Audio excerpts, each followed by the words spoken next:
welcome to Being True Love. We're going to do the review of Future by Design again, just simply because the atmosphere calls for it. So don't forget, this is beingtruelove.com. If you want to go to the website, there's tons of sections. I recommend going to perceptions, going over to religious practice, going over to the age and astronomy section, and then observing the circle of life and the loop of life, because we are currently in the circle and it's time to change the way that we function as humans. Okay, so in talking about that, like I mentioned, we're going to review again the film Future by Design by 𝒁𝒑 Fresco. But before we do that, let's just take a brief glimpse of the cultural atmosphere currently. The location because it's move-in ready and a fraction of the cost of a hotel, but many in the crowd didn't want to hear it. When do citizens of the United States of America come first? On the southwest side, city officials getting an earful. How about this? Give them all these politicians' addresses and put them in their backyards, in their basements, in their houses. This meeting at Richard J. Daley College comes as the city, starting as early as this weekend, prepares to use this gymnasium until August 1st and 2 auxiliary classrooms on the campus through the end of November to shelter more than 400 migrants. This is about being human and providing humane spaces for them. I serve my country. We need to give these immigrants a chance. But the debate igniting anger about how the city for decades has treated its poor.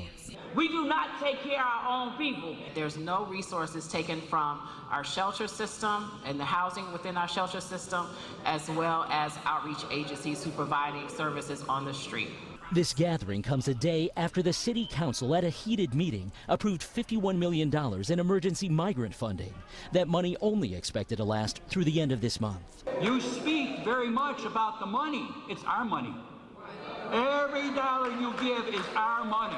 Last weekend, migrants began moving into Wright College on the northwest side. Officials say that's reduced the number of migrants at police stations from more than 800 last week to fewer than 640 now. Watch breaking news on YouTube. Okay. Subscribe to. So that's the current climate. All of the resources that humans need to excuse satisfy me. their I'm going to play this video.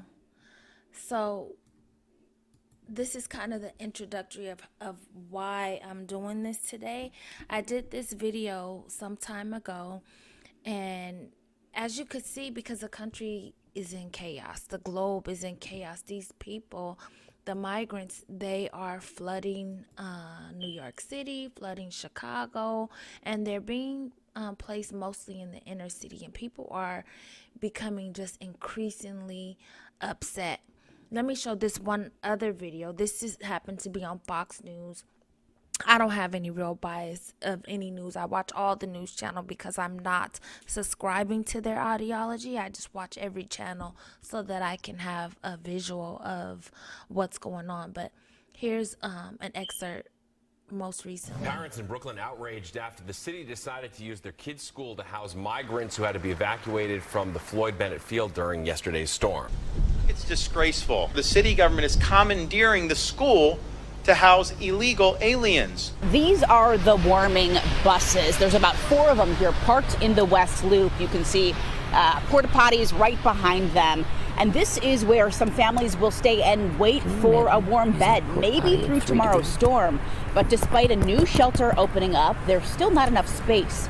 At O'Hare Airport, dozens of migrants are still sleeping on the floor. There are still nearly 600 migrants in Chicago awaiting shelter space. The state will now turn a former CVS pharmacy in Little Village into a migrant shelter. What happened last night at Madison High? So this is the tension.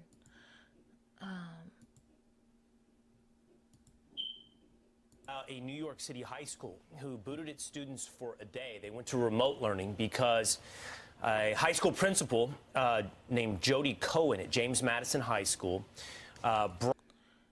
for a woman, you show me children and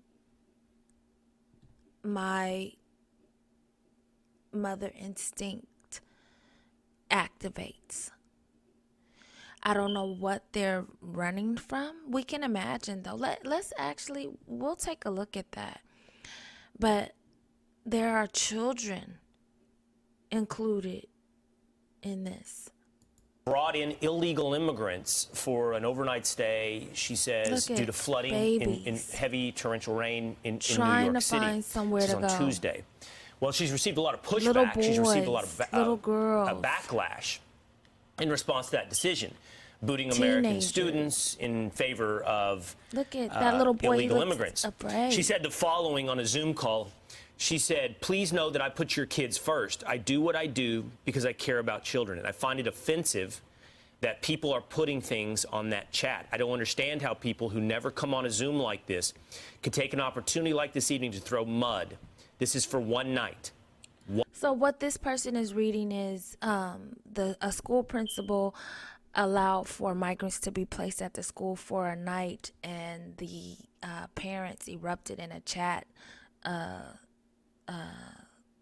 area online in the Zoom chat and just kind of went in on her for doing that. One night. So she turns the tables and claims she is offended. Yeah. But also, the illegal migrants are staying on the football field, I understand, or the field at the school. And so it rained and they brought them into the building. So it's not like we need it for one night and then they're not on the campus. They're on the school campus. I don't think it's a field at school. It was like an airfield that they were at. Oh, and then they I thought it was the school field. Here's part of what you'll get. We had one of the moms and a daughter reacting to this move, and I think they clarify. Because to your point, though, Rachel, why do you have these illegals in this horrible place where they have to then be moved because of weather? Right. Why do you have a policy that allows them into the country, but you don't have a place for them? But then, and then in the... Okay, so I've seen enough. We don't need to hear all of their banter. Let's take a look at one more. This is the climate. Border has slowed in recent weeks, dropping from thousands of apprehensions daily to about 500 a day this past week. But tensions between state and federal officials remain high. This week, Texas blocked the U.S. Border Patrol from accessing miles of border in the town of Eagle Pass and placing new wire fencing. The Biden administration once again asks the Supreme Court to weigh in on Friday. They say the new barriers Texas has put up reinforce the need for the court to quickly intervene. Here's CNN's Rafael Romo. A small boy's abandoned shoe, a jacket stuck in barbed wire, a pile of recently discarded clothes. Along the Rio Grande, not far from Eagle Pass, Texas, signs of human presence are everywhere. This is the fence that runs along the border in this part of Texas. This 38-year-old Honduran mother traveling with her 3-year-old son and 16-year-old daughter said the reasons for crossing are more powerful than the measures intended to stop them. She says she decided to leave Honduras after her daughter was kidnapped. This crisis has spiraled way out of control, and we are at the point of no return. So let's take a brief look, on where these people are coming from. I'm just going to allow this to play while I pull up something real quick. A local law enforcement official says an influx of about 1,000 migrants a day in December was way more than they could handle at Eagle Pass, Texas, a town of less than 30,000 at the border with Mexico. On the law enforcement side, we're suffering because we don't have the manpower to take care of what we call the local business, the criminal elements, and then the immigration problem. So it's costing us a lot of manpower. New York and Chicago have made headlines because of the resources and money they've had to divert towards care for asylum seekers transported to them from Texas. We talk about $12 billion in addition to what we already need to run this city. And it's unfair for New Yorkers to carry that burden. But the impact is also being felt in smaller cities. The Federal Emergency Management Agency has granted nearly $12 million in funding to Atlanta since 2022 to offset costs associated with migrant arrivals. Maricopa County, where the city of Phoenix is located, allocated $5 million last May in funding for nonprofit agencies serving refugees. The cost of sheltering asylum seekers in Pima County, Arizona, has been more than $65 million since 2020. Denver spent over $33 million between December 2022 and the same month last year to shelter more than 32,000 asylum seekers, and the city is projecting a cost of $180 million for 2024 if arrivals continue at the current rate. That's a whopping 15% of its current budget, according to a city spokesperson. And more migrants are now on their way to some of these cities, including 𝑩𝒆𝒊𝒏𝒈𝒻𝒓𝒖𝒆𝒄𝒐𝒎, a 33-year-old domestic worker from Colombia who says she risked everything in hopes of giving her only daughter a better life. What these migrants share in common is uncertainty. What options do they have now that they have made it to the United States? Many don't even know if they will be able to have dinner tonight. What they know, they say, is that they don't want to go back to where they came from. We witnessed an emotional reunion. Okay, so like he said, they just don't want to go back to what they came from. So they're leaving something. They're not just coming here to agitate people. They're not just coming here to be honorary. They are coming here to get away from something horrible, including the kidnapping of their children and stuff like that. So it's very sad, very unfortunate. So let's just take a look at the map. So this map is so interesting. It has like all these, this website is just full. Okay, so here we are, the United States. Oh, here we are, the United States, right? You can't zoom in. So if you look near, okay, United States, this is the Americas, okay? America includes South America, okay? So these little islands, I can't zoom in. I won't let you zoom in. Let me try another map. Thank you for bearing with me, people. Let's see if I can find another map. Let's try this one. Oh no, that's the one I had. Okay. Let's see. Map of the world.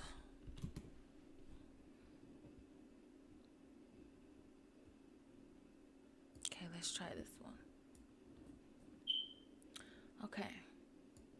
Let's minimize it so that we can see it better.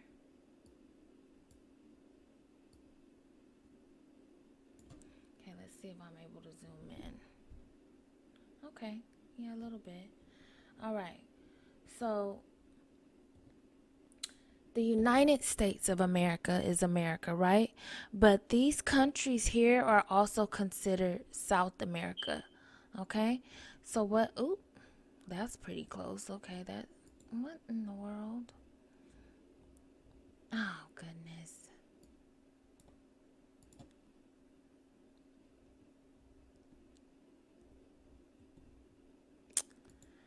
Just doesn't want to show me a map, huh? Ah, how did it go back? Okay, forget about it, I guess. The point is, no, I really want you guys to see this. This is crazy. Let me try it one more time. Okay. And let's minimize it. All right. So,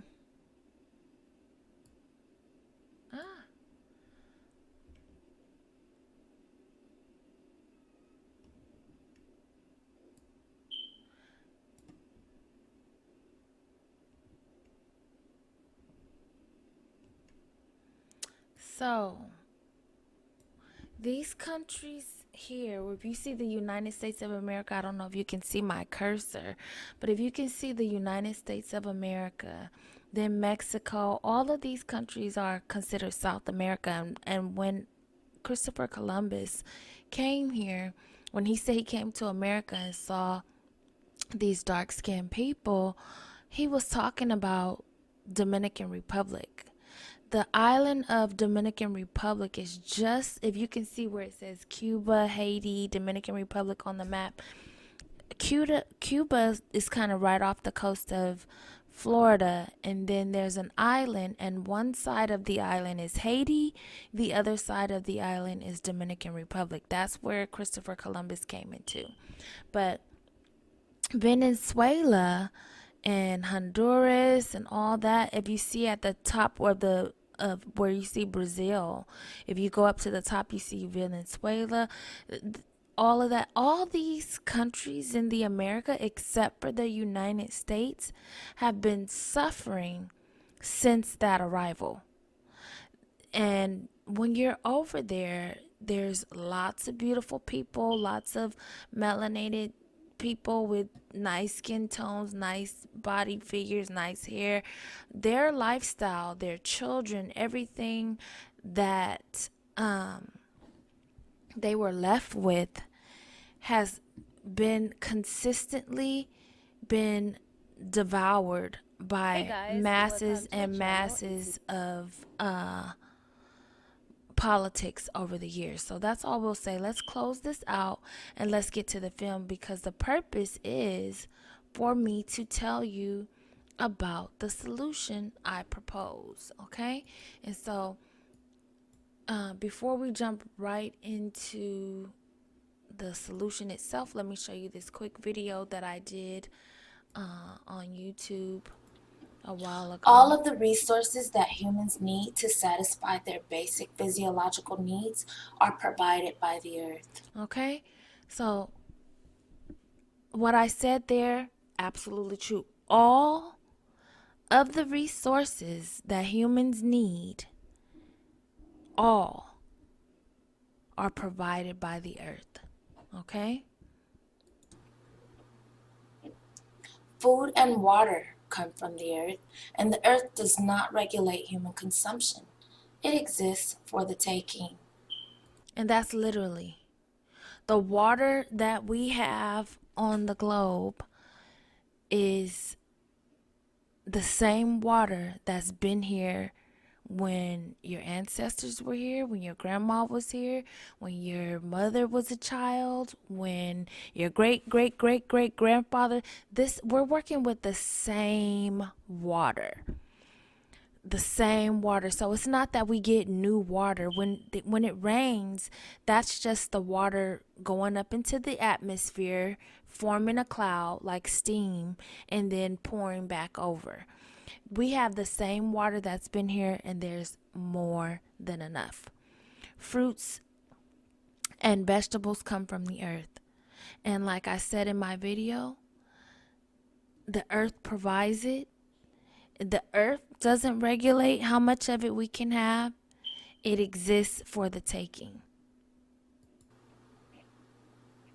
Wood and metals come from the earth, and the earth does not regulate human consumption. Literally, because when I first made this video, someone emailed me and said, metals don't come from the earth.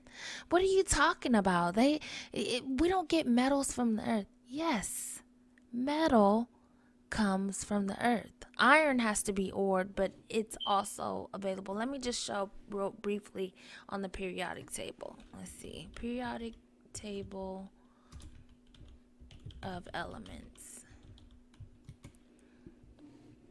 Okay. Why is my Google doing this? Oh, it's zoomed in. That's why. Oh, okay. So here we have the periodic table. Okay. And if you see down here in this key for the periodic table that I'm rolling across, you should see them highlighted or underlined as I roll across them. It tells you there's alkali metals, alkaline metals, transition metals, post-transition metals, noble gases. Like right here, these are the gases, okay? Oxygen, as you know, those are some of the gases. Helium, hydrogen. But magnesium is a metal, okay? And it gives you the thing. So when you see red, it's telling you that red on the periodic table are the alkaline metals, or this very red, are noble gases. Okay? They are in the soil. They're in the soil. They come in the form of rocks, stones, and crystals. So the same stones and crystals that you see, if you break those down, crush them into making antibiotics and different things like that, or what have you, but they come from the earth. Wood comes from the earth. So this is what humans have done is great, because look what we've been able to do with these metals. We combine them to make other metals, and we melt them down, because when they harden, they are shapeable. You know, so shout out to like any welders and stuff. They learn how to do that. Humans are amazing. We can do anything, including distribute all of these resources in a manner that eliminates people living in grotesque situations. It exists for the taking. Oil comes from the earth and from trees on earth. The earth does not. It's true. Like I said, I got an email one time. People like, oil, yes.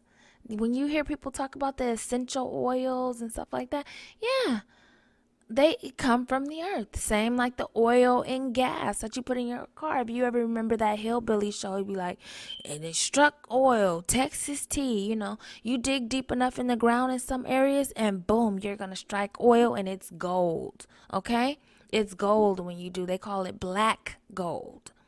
Comes from the earth, and not regulate human consumption.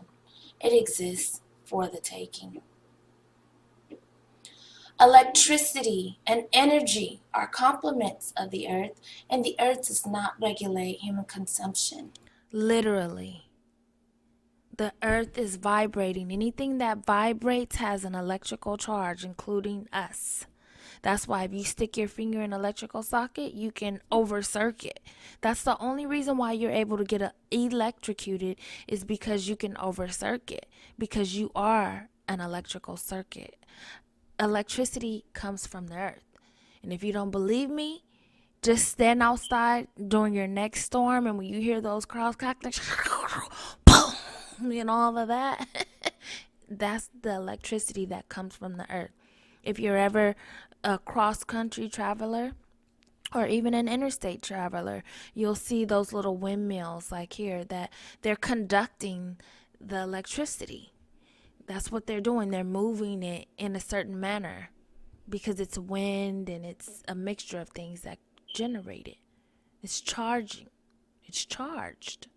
It's electricity, and it's free and provided by the earth. It exists for the taking. The earth makes no distinction as to whom can access its resources, nor does the earth regulate how much of a resource a human can access. So if you see here the picture on the left, that is the most optimal consumption of these resources. That's what we all hope for. But only some people get to have that. If you look on the right, this is likely what the immigrants that we saw, a lot of them, not 100%, definitely not. Not a lot of people live at this level of poverty. I'm sorry, a lot of people do, but I'm saying not every single person that's coming from the border came from this condition. They may have had a decent sized home or what have you, but still this exists, okay? People living in just whatever they can find shelter in. And why? Because no one's at liberty to just simply grab the resource and build themselves. No one really is at liberty to do that. However, humans who govern the resources that the earth provides do so in a manner that allows some humans to have an overabundance of resources, while others have a grotesque, limited variety and close to no access to the earth's resources at all. The earth itself has no boundaries or regulations. Humans have established boundaries, countries, and lines that limit, marginalize, and oppress other humans through monetary structures that do not allow for humans to establish a viable means to consume the earth's resources. The idea behind Maslow's hierarchy of needs theory is that when humans have all needs met, you have a healthy, thriving, happy human being. However, in the current society, the monetary society that we now live in, this type of a society allows for some humans to have more access to the earth's resources than others.